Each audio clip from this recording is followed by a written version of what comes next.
Doctor Agustín Estal, médico y naturalista, Bayamón, Puerto Rico.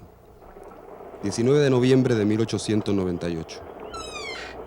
Por petición del presidente William McKinley, la Comisión sobre Puerto Rico solicita de usted informe sobre la flora, fauna e historia natural de la isla.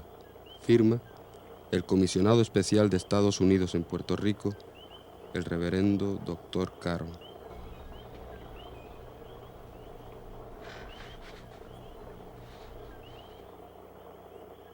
La historia natural de Puerto Rico aún no se ha estudiado.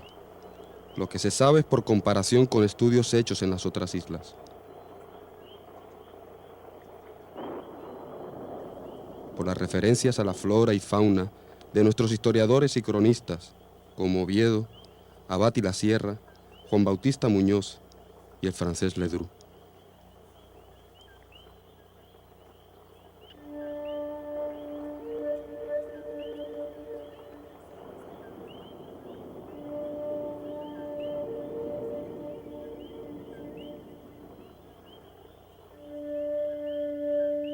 En 400 años los españoles no hicieron nada por adquirir un conocimiento sistemático de la historia natural de la isla. Que lo digan mis proyectos. Ahí están. Esta colección, el sueño de mi vida, un museo de historia natural para Puerto Rico. ¿A dónde irá a parar? A fin de cuentas, ¿qué es lo que se conoce de estos animales, las plantas y los orígenes de esta maravillosa isla?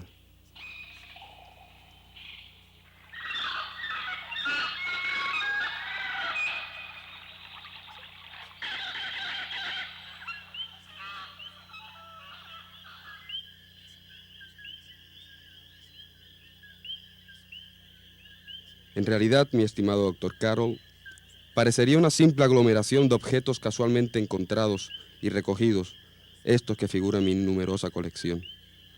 Y sin embargo, cuánto trabajo y cuánto estudio el que me ha costado. Toda mi vida me ha perseguido una pasión: descubrir cómo se formó la isla. ¿Cómo eran esos primeros habitantes cuya desaparición fue su cruel destino?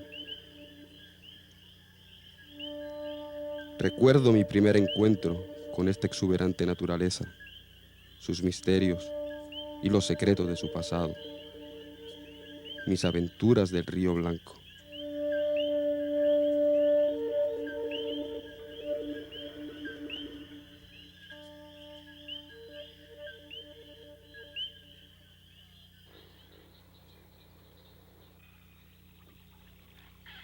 El observador que haya recorrido en una mañana de primavera o del estío los campos y selvas de Puerto Rico siente su espíritu transportado a las sublimes regiones de la meditación.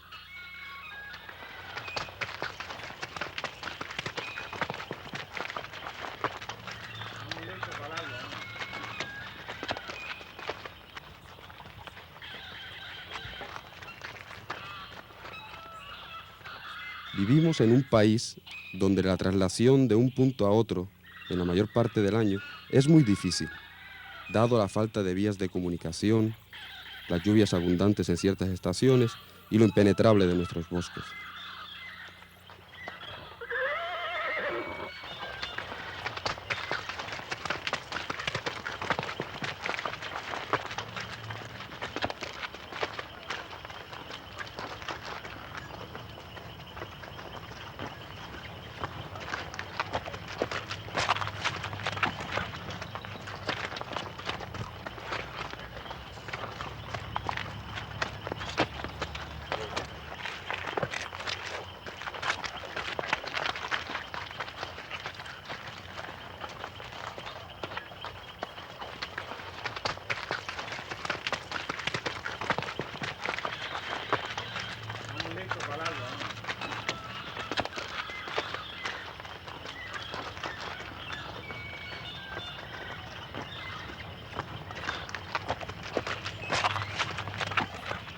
Los indios llamaban nuestra isla Boriquén. Por su situación geográfica, situada en la entrada del Mar Caribe entre las dos Américas, su flora representa una profusión de espléndidas especies tropicales, nativas y de otras partes del mundo.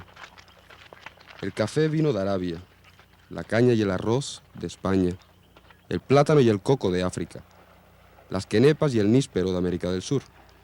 De aquí son la yuca, la malanga, el aguacate y el tabaco, y muchas otras plantas de primera necesidad para la riqueza pública. En este viaje de exploración me acompañaba mi asistente y amigo, Miguel. Subíamos por el río Blanco de Nahuabo al gran bosque tropical del Yunque, en busca de especies acaso desconocidas y jamás clasificadas.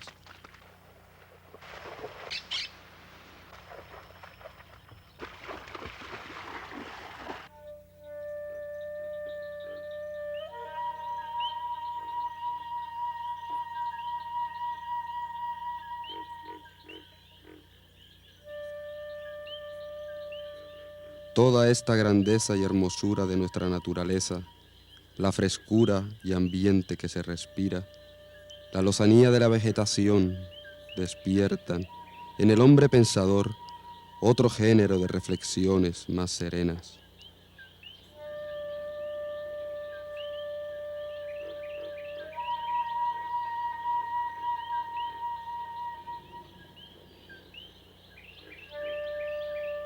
En aquellas tinieblas de las noches de travesía, brotaba espontáneamente del alma el deseo de levantar la losa sepulcral que cubre la misteriosa historia de la isla y de aquel pueblo extinguido, cuyo pasado resucita al contacto con su mundo y los monumentos que nos han legado.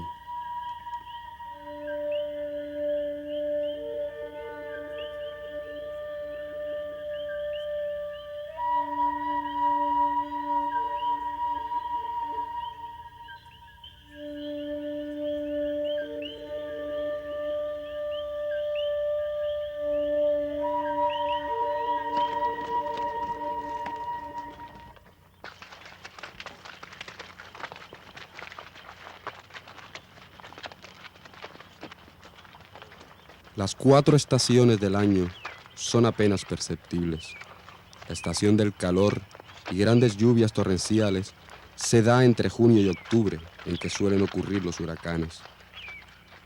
La superficie es escabrosa, el centro montañoso y la mayor elevación es la Sierra de Luquillo y el Pico del Yunque.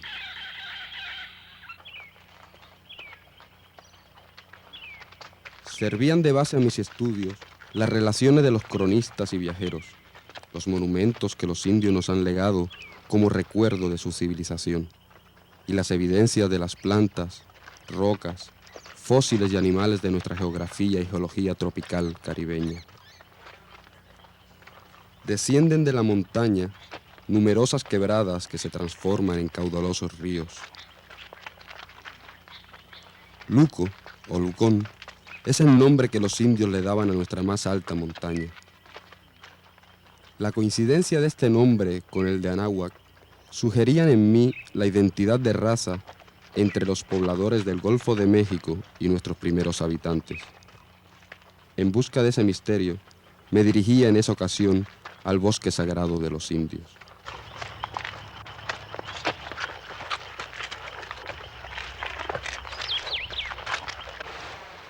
Llevábamos días explorando aquel río y el bosque. Allí, en aquel río, tracé la línea de mis futuros proyectos de naturalista. Allí interrogué cada una de las obras del hombre y de la naturaleza, buscando qué aspectos presentaba en remota época el país que hoy es nuestra patria.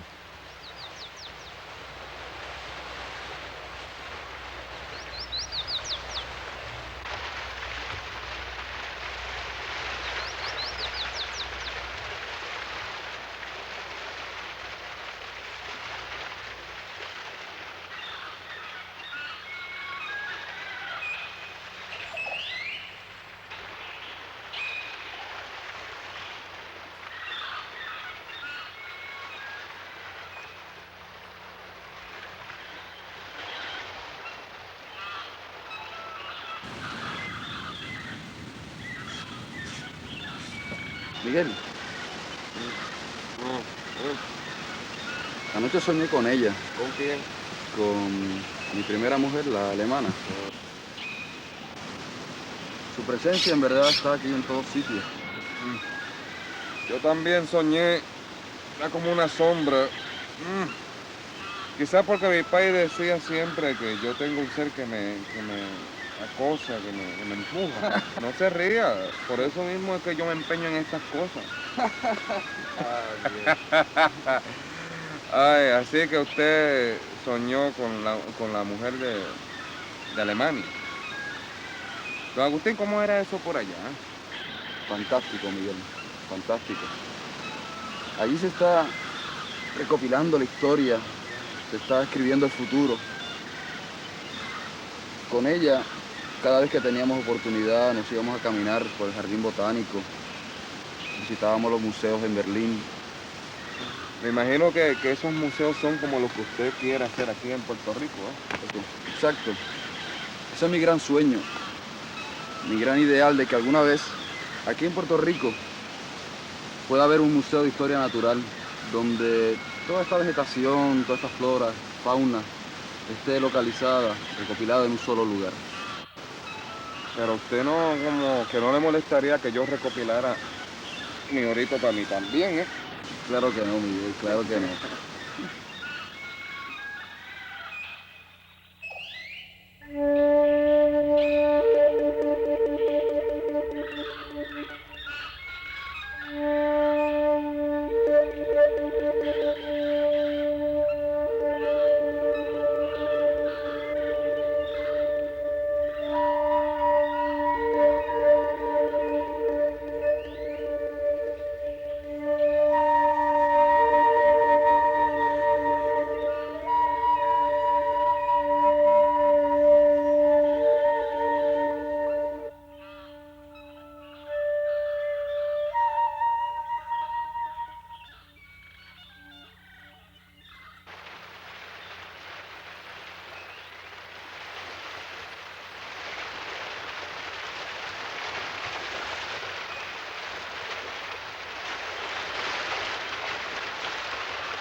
Siempre que salíamos Miguel y yo, regresábamos cargados de especímenes. Algunos los guardábamos, otros los comíamos y todos los catalogábamos, medíamos y dibujábamos.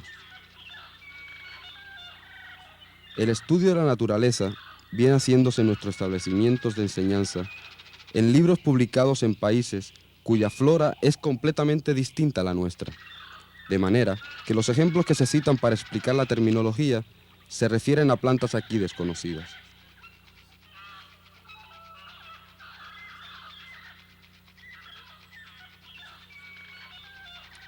Por eso, en mis estudios describo la flora y fauna de Puerto Rico con ejemplos tomados de nuestras plantas más comunes y más conocidas. La publicación de una obra que sirva de texto en nuestras escuelas dejo para el que guste encargarse de tamaño trabajo. En medio de esta infinita variedad de especies, el hombre se formula la siguiente trascendental pregunta: ¿habrá la naturaleza dotado a esta de alguna virtud particular e importante?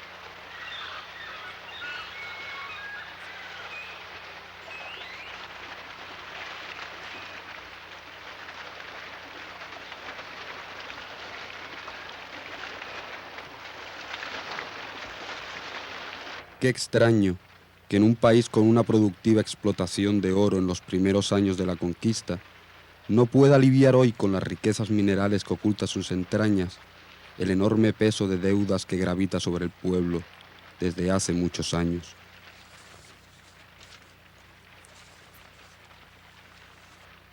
Miguel rompiendo aquellas piedras me hacía pensar que en el inmutable ciclo de la piedra se ocultaba el secreto de la creación de la isla y su posterior colonización española.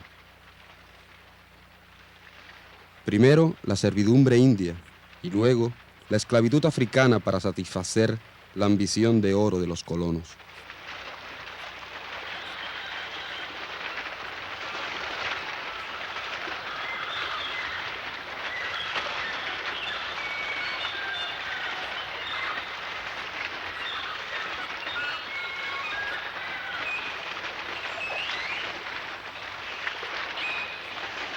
Ahora entendía que por siglos y milenios la acción del agua fue transformando las piedras.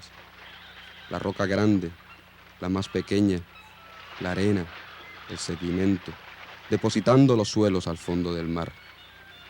Allí, la presión del agua, los movimientos sísmicos y las turbulencias de la tierra compactaron la arena y los sedimentos hasta convertirlos en rocas enormes que una vez más formaron nuestros picos y montañas. Y así ha sido por millones de años. Nuestros gigantescos árboles forestales son de maderas durísimas y sirven para la construcción de casas, muebles y barcos. Lástima que el fuego de las carboneras nos amenaza con la desaparición total de nuestras especies más preciadas. Apenas ya se encuentran árboles como el yaya, maricao, ausubo o el tortugo amarillo.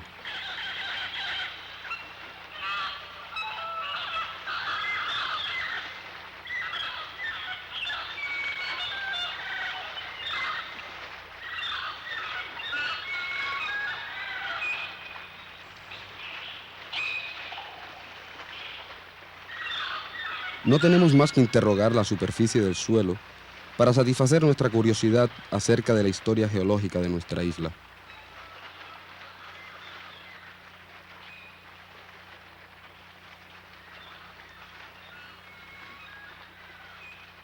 Inmensas moles de granito, amontonadas en la cúspide, unas sobre otras, aparecen en imponente confusión.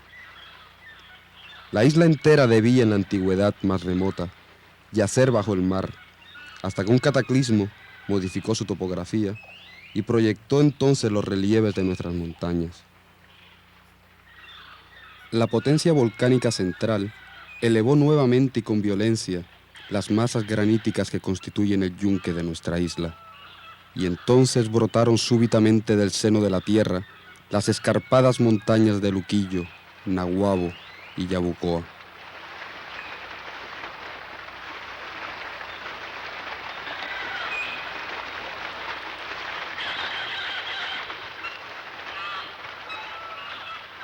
El río era como mi pensamiento, una corriente que me llevaba en una dirección ineludible.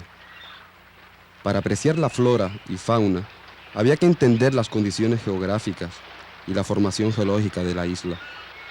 Y finalmente, sobre el conjunto de suelos, plantas y animales, se levantaban las huellas de los seres que la habían poblado antes de los españoles.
Un día se nos apareció uno de esos hombres que son piedras de toque con el pasado. ¿quién no diría que aquel hombre del bosque, uno de los últimos habitantes de nuestra selva, no era uno de los hijos del legendario Carabalí?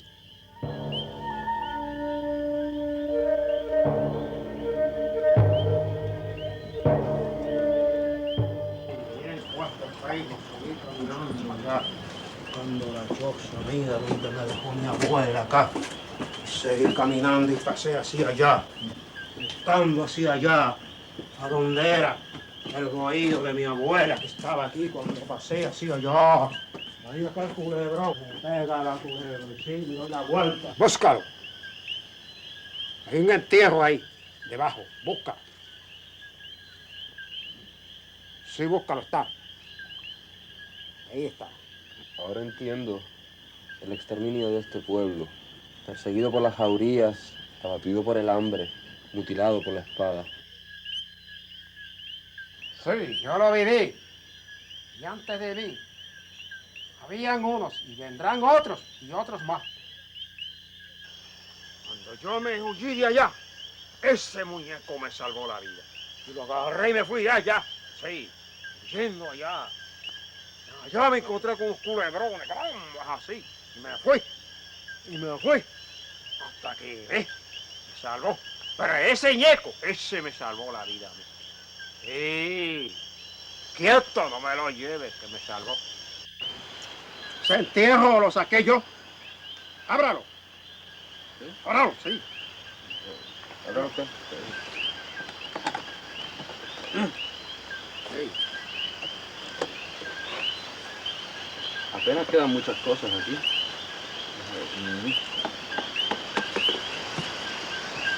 Parecen cartas, no, parece el resto de pedazo de un diario.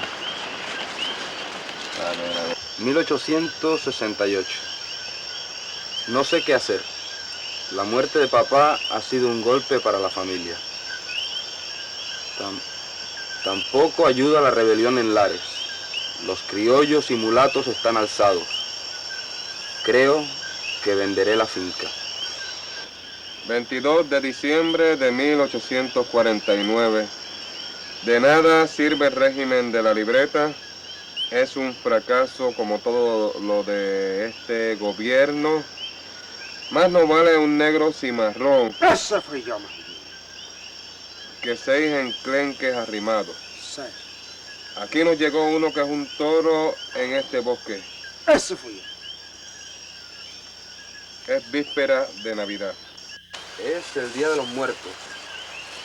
Papá mandó la primera cosecha de 1500 quintales.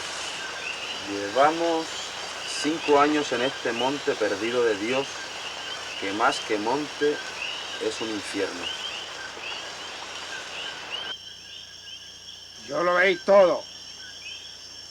Se cayó el monte, se secó el café, se murió el corzo, se lo comió el comején, todo quedó destruido y quedé yo en nada, mira. Pues se lo llevó la paja y todo quedó así.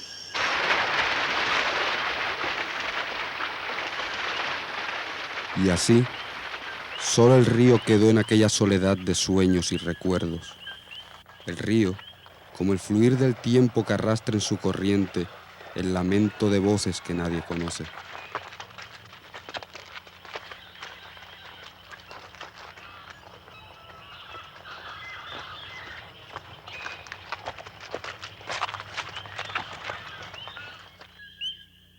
Después de aquel encuentro, no podía dudar más que el origen de nuestros indios había de buscarse entre las razas que habitaban el vecino continente.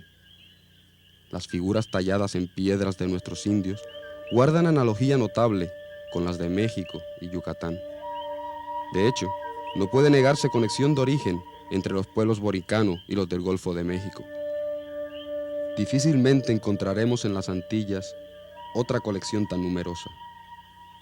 Y debemos recordar que esta colección se ha levantado por el esfuerzo de un solo individuo, sin la cooperación del gobierno o centros oficiales. Todo esto en un país donde tal clase de especulaciones intelectuales se traducen por aberraciones mentales. En realidad, Dr. Carroll, quizás todo no sea más que una quimera, una halagüeña esperanza, una vana ilusión, pero sigo creyendo que es posible realizar esta obra, por más difícil que lo parezca.